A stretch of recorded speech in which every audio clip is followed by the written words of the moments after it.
Teman-teman pemuda yang dikasihi oleh Tuhan Yesus Kristus, bacaan firman Tuhan pada hari ini diambilkan dari surat Efesus, pasalnya yang ke-6, ayat 10 sampai dengan ayat yang ke-20. Dan tema kita adalah It's okay not to be okay. Saya akan bacakan bacaan firman Tuhan, Efesus 6 ayat 10 sampai dengan ayat yang ke-20 demikian. Akhirnya, hendaklah kamu kuat di dalam Tuhan, di dalam kekuatan kuasa-Nya. Kenakanlah seluruh perlengkapan senjata Allah, supaya kamu dapat bertahan melawan tipu muslihat iblis. Karena perjuangan kita bukanlah melawan darah dan daging, tetapi melawan pemerintah-pemerintah, melawan penguasa-penguasa, melawan penghulu-penghulu dunia yang gelap ini, melawan roh-roh jahat di udara. Sebab itu, ambillah seluruh perlengkapan senjata Allah, supaya kamu dapat mengadakan perlawanan pada hari yang jahat itu dan tetap berdiri, sesudah kamu menyelesaikan segala sesuatu. Jadi, berdirilah tegap, berikat pinggangkan kebenaran dan berbaju zirahkan keadilan. Kakimu berkasutkan kerelaan untuk memberitakan Injil damai sejahtera. Dalam segala keadaan, pergunakanlah perisai iman. Sebab dengan perisai itu, kamu akan dapat memadamkan semua panah api dari si jahat. Dan terimalah ketopong keselamatan dan pedang roh, yaitu firman Allah. Dalam segala doa dan permohonan, berdoalah setiap waktu di dalam roh, dan berjaga-jagalah di dalam doamu itu dengan permohonan yang tak putus-putusnya untuk segala orang kudus. Juga untuk aku, supaya kepadaku, jika aku membuka mulutku, dikaruniakan perkataan yang benar, agar dengan keberanian aku memberitakan rahasia Injil yang kulayani sebagai utusan yang dipenjarakan. Berdoalah supaya dengan keberanian aku menyatakannya, sebagaimana seharusnya aku berbicara. Demikianlah firman Tuhan. Sungguh yang berbahagia adalah setiap kita yang mendengarkan firman-Nya dan tekun melaksanakannya. Hosiana. Teman-teman pemuda yang dikasihi oleh Tuhan Yesus Kristus, it's okay not to be okay. Ini yang menjadi tema kita. Nah, sebelum kita menggumuli tema ini lebih dalam, kita mau melihat dulu apa yang dinyatakan oleh firman Tuhan, khususnya dalam Efesus 6 ayat yang ke-10. Akhirnya, hendaklah kamu kuat di dalam Tuhan, di dalam kekuatan kuasa-Nya. Di sini ada kata yang digunakan dalam bahasa Yunani, yaitu endunamo. Endunamo.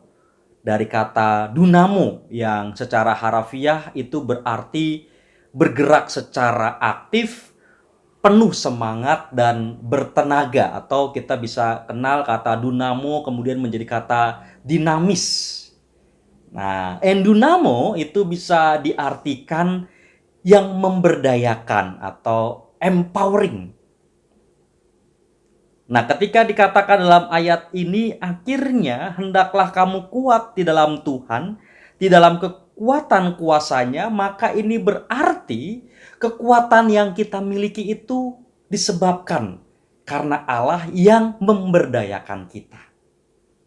Atau kalau kita mau melihat dalam terjemahan lain, dalam terjemahan bahasa Indonesia sehari-hari, itu lebih jelas. Saya akan bacakan terjemahan bahasa Indonesia sehari-hari demikian.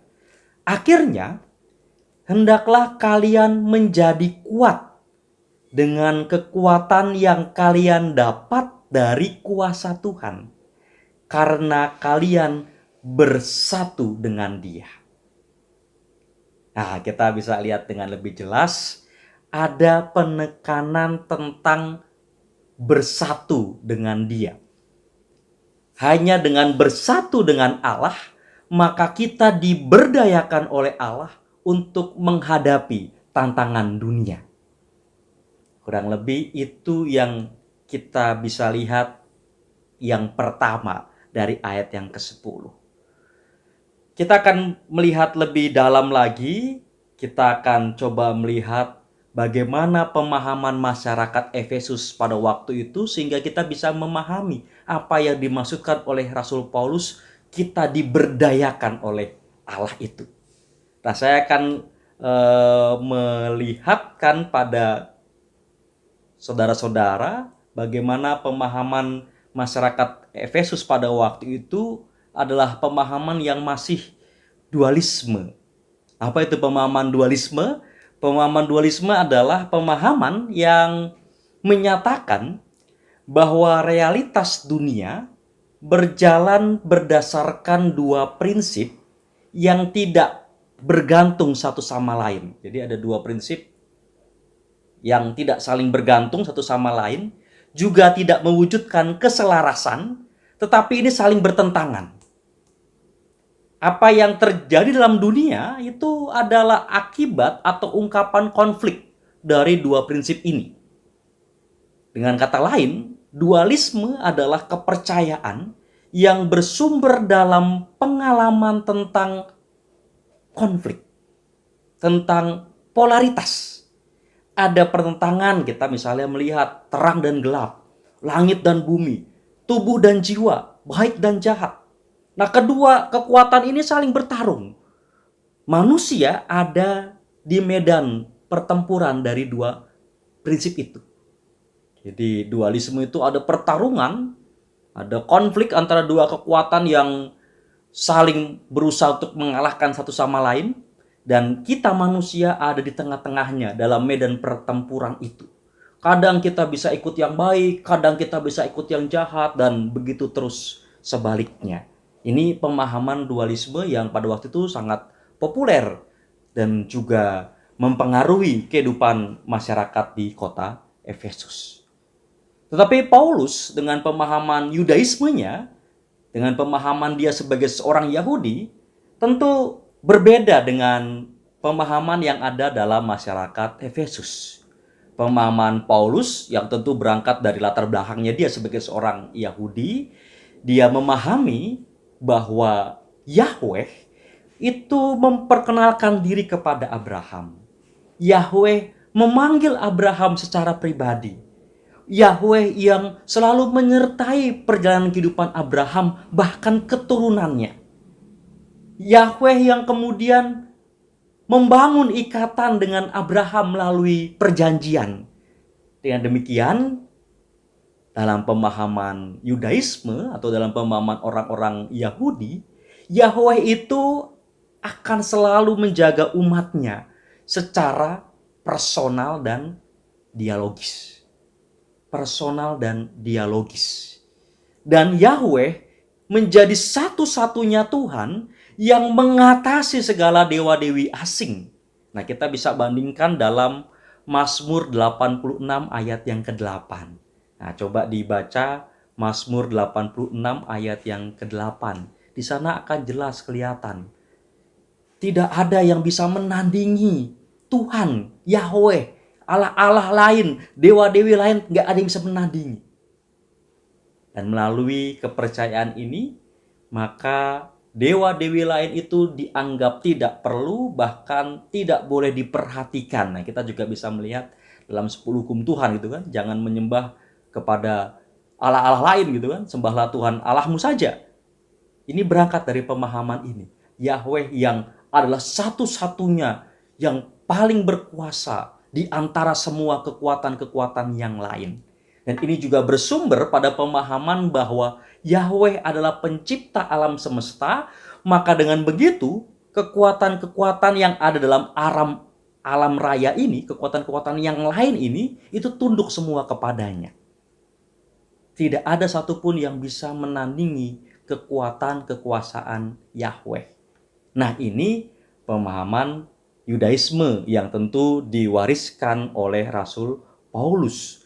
Maka dari situ Rasul Paulus ketika menuliskan suratnya kepada jemaat di Efesus, ia hendak memperkenalkan, ia hendak mengajarkan, ia hendak mempertajam, hendak memperjelas bahwa Allah telah memperkenalkan dirinya secara personal dalam diri Yesus Kristus.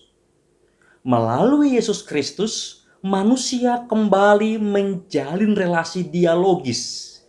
Sebab kuasa dosa yang tadinya merintangi ini telah diputuskan. Jadi dialog dengan Allah ini kembali terjadi dan Allah secara personal memperkenalkan dirinya dalam Yesus Kristus. Allah secara personal dia mengatasi kuasa dosa melalui Yesus Kristus. Allah menyertai kehidupan umatnya. Kalau kuasa dosa saja bisa dihapuskan, maka ini menunjukkan tidak ada satupun yang mampu mengatasi kuasa Allah. Alam maut yang dianggap mengerikan sekalipun tidak berdaya. Yesus bangkit dari kematian. Yesus mengalahkan alam maut. Maka segala kekuatan yang ada di bumi tidak ada yang bisa menandingi kekuasaan Allah. Dan Rasul Paulus menekankan kepada jemaat di Efesus agar mereka tetap setia melalui doa dan permohonan sehingga hanya tunduk kepada Allah dalam diri Yesus Kristus. Ini pesan yang mau disampaikan oleh Rasul Paulus kepada jemaat di Efesus. Maka disinilah kita bisa melihat cara Paulus kemudian mengkomunikasikan kabar sukacita atau kabar baik ini.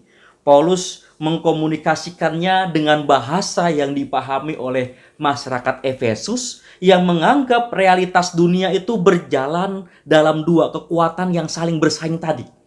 Ada yang baik, jahat, terang, gelap gitu kan.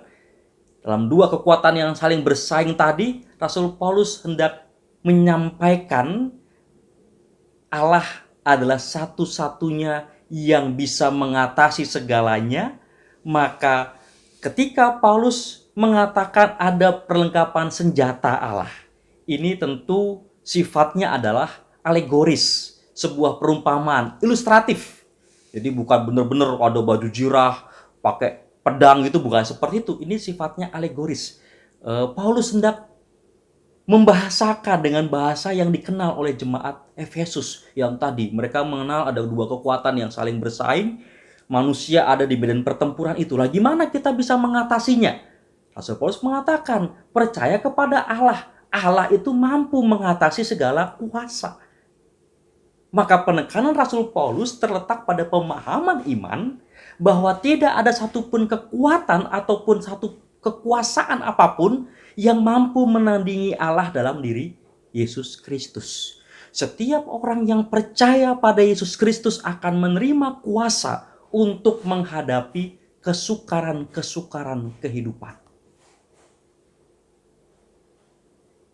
Teman-teman pemuda yang terkasih, kalau teman-teman mungkin pernah membaca sebuah buku karya seorang psikiater Swiss Amerika, dia keturunan Swiss Amerika, Kubler-Ross, dia mengatakan atau dia membuat sebuah kurva tentang bagaimana manusia ketika mengalami kesukaran hidup, ketika mengalami kepahitan hidup, atau ketika dia mengalami harus kehilangan orang yang dia kasihi. Ada kurvanya. Kurva yang pertama tentu ketika kita tahu bahwa kita sedang menghadapi kesusahan atau ketika kita mendengar informasi kita harus kehilangan anggota keluarga ataupun orang yang kita kasihi, kita pasti shock gitu kan. Ketika kita harus menghadapi kesusahan, kita pasti kaget, shock. Setelah shock, biasanya kita akan tidak menerima. Kenapa begini? Kenapa begitu? Kenapa kok harus sekarang? Kenapa nggak nanti aja? Saya belum siap, saya nggak bisa. Ada penolakan, denial. Di tahap yang pertama ketika ada hal yang susah datang kepada kita atau ada penderitaan datang kepada kita, kita pasti shock. Setelah shock kita pasti denial, menyangkal. Kenapa sih saya? Kok nggak dia saja? Saya kurang apa? Saya kayaknya selalu rajin persekutuan. Saya kalau berdoa kayaknya nggak pernah kurang. Kok saya yang susah? Kok dia enggak? Denial. Lalu dalam denial ini kita bisa masuk pada tahap yang frustasi. Kok masalahnya nggak selesai-selesai, bertubi-tubi, datang lagi, nggak ada habis-habisnya. Frustasi. Shock, denial, menyangkal, frustasi, semakin banyak masalah, bertubi-tubi, bertumpuk-tumpuk, sehingga akhirnya kita depresi. Aduh Tuhan, saya nggak tahu harus bagaimana lagi, saya rasanya capek. Saya lelah. Kalau hidup terus-menerus harus susah. Kalau hidup terus-menerus harus begini. Saya nggak tahu harus gimana lagi. Saya nggak tahu apakah saya bisa bertahan atau tidak. Depresi. Tetapi dalam pengalaman depresi ini, ketika kita terus mau mempergumulkan masalah itu, kita mau merasakan setiap kesakitan itu, kita mau menggumulkannya dengan Allah, kita terus tidak jauh dari Dia, kita terus mau dibentuk dari peristiwa yang menyakitkan, yang menyusahkan itu, maka ini akan menjadi sebuah pengalaman iman, bahwa ternyata dalam kondisi yang terpuruk sekalipun, dalam kondisi yang di titik nadir sekalipun, kita tetap masih diberikan kekuatan. Kita tetap bisa merasakan ada tangan-tangan orang-orang yang mengasihi kita. Dan disitulah kemudian kita diperhadapkan pada sebuah pilihan. Pilihan untuk mau melanjutkan kehidupan, atau pilihan kita kemudian mau menyerah. Tetapi ketika kita kembali melihat bahwa dalam titik nadir sekalipun, di situ ada tangan kasih Allah, ada orang-orang yang mengasihi kita, maka keputusan yang kita ambil adalah keputusan untuk menyongsong masa depan, menyongsong kehidupan yang lebih baik lagi. Sehingga akhirnya kita bisa menerima kenyataan itu, menerima kenyataan yang menyakitkan itu menjadi bagian dalam kehidupan kita, menjadi sebuah pengalaman iman kita, menjadi sebuah pembelajaran kehidupan bagi kita di masa mendatang. Maka setelah depresi, ada pengalaman iman, ada titik di mana kita harus mengambil keputusan, dan ketika kita memutuskan untuk mau menyongsong kehidupan, disitulah kita bisa menerima pengalaman yang menyedihkan itu, bukan lagi dalam kesedihan, tetapi menerimanya dalam pengalaman bahwa dalam peristiwa yang menyedihkan sekalipun, Allah tetap memberikan kekuatan, sehingga kita terus dimampukan menjalani hari-hari ke depan. Nah, ini kurva kesukaran hidup, atau kurva ketika manusia mengalami kesusahan yang digambarkan oleh Kubler-Ross. Dari shock, denial, frustasi, depresi, lalu eksperimen, ada pengalaman iman di sana, ada decision, kita mengambil keputusan, dan akhirnya kita menjadi pribadi yang integral, integration. Kita bisa menyatukan semuanya. Tidak hanya melihat kesusahannya, tetapi kita bisa melihat kasih Allah. Kita melihat ada orang-orang yang mendukung kita, yang mengasihi kita sedemikian rupa, sehingga kita terus menyongsong kehidupan, menyongsong masa depan. Dan itulah sebabnya kalau kita melihat dalam gerak Allah, Allah yang bergerak melalui Yesus Kristus, itu menunjukkan Allah yang solider, Allah yang setia kawan. Dalam pekikan Tuhan Yesus di atas kayu salib, Eloi, Eloi, lama sabatani, atau Allahku, Allahku, mengapa engkau meninggalkan aku? Disitulah kita bisa melihat bahwa pekikan Tuhan Yesus ini merupakan doa yang dituliskan dalam Mazmur 22 ayat yang kedua. "Allahku, Allahku, mengapa engkau meninggalkan aku?" Maka dengan begitu, di saat menghadapi kesusahan, teladan Yesus mengajarkan kepada kita bahwa yang bisa kita lakukan adalah berdoa. Itu hal pertama yang bisa kita lakukan. Hal yang kedua, gerak Allah yang solider, di mana di atas kayu salib, Allah melalui Yesus Kristus menunjukkan bahwa Dia adalah Allah yang setia kawan. Dia juga merasakan penderitaan kita manusia. Dia tahu benar bagaimana rasanya kesakitan. Dia tahu benar bagaimana rasanya dilecehkan. Dia tahu benar bagaimana rasanya disiksa. Dan oleh karenanya, karena dia tahu benar apa yang menjadi penderitaan kita, dia pasti akan bergerak menolong kita. Wahyu 21 ayat yang keempat mengatakan, dan ia akan menghapus segala air mata dari mata mereka. Ia akan menghapus segala air mata dari mata mereka. Kalau kita tahu, kita pernah merasakan kesusahan, lalu ada saudara kita yang mengalami kesusahan yang sama dengan kita pasti akan bergerak cepat untuk menolong dia. Karena kita juga tahu apa yang dia rasakan. Begitu pula dengan Allah. Allah dalam diri Yesus Kristus yang solider. Dia pasti akan bergerak cepat untuk menolong kita. Itu hal kedua yang boleh kita pegang. Hal pertama berdoa, hal yang kedua adalah kita yakin bahwa Allah pasti bergerak menolong kita. Dan yang ketiga, kita perlu mengubah pertanyaan kita. Biasanya kalau kita kesusahan, ada penderitaan, ada kesedihan, ada duka cita, kita bertanya, kenapa atau mengapa kok saya yang menderita? Mengapa saya kok yang mengalami kesusahan ini? Nah, kita harus ubah pertanyaan mengapa itu dengan pertanyaan bagaimana saya dapat mengatasi penderitaan kesusahan ini. Bagaimana saya mampu bertahan? Kenapa kita harus mengubah pertanyaan itu dengan pertanyaan bagaimana? Supaya kita yakin bahwa Allah itu senantiasa memberdayakan kita. Kita mengubah pertanyaan itu sebab kita yakin Allah akan memberdayakan kita untuk mengatasi segala kesukaran kehidupan kita. Berdoa, yakin bahwa Allah segera menolong kita, dan yakin bahwa Allah akan memberdayakan kita untuk melewati segala kesukaran-kesukaran kehidupan ini.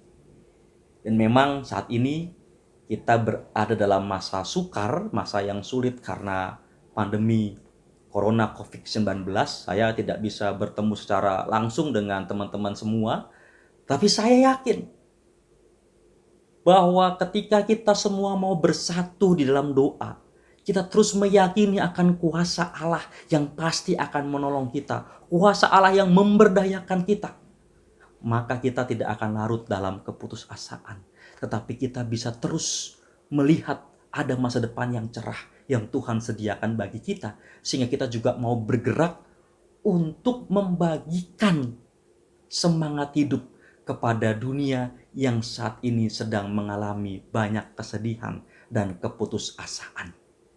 Oleh karena itu teman-teman yang terkasih, mari kita kuat di dalam Kristus. Mari kita yakin akan kuasanya.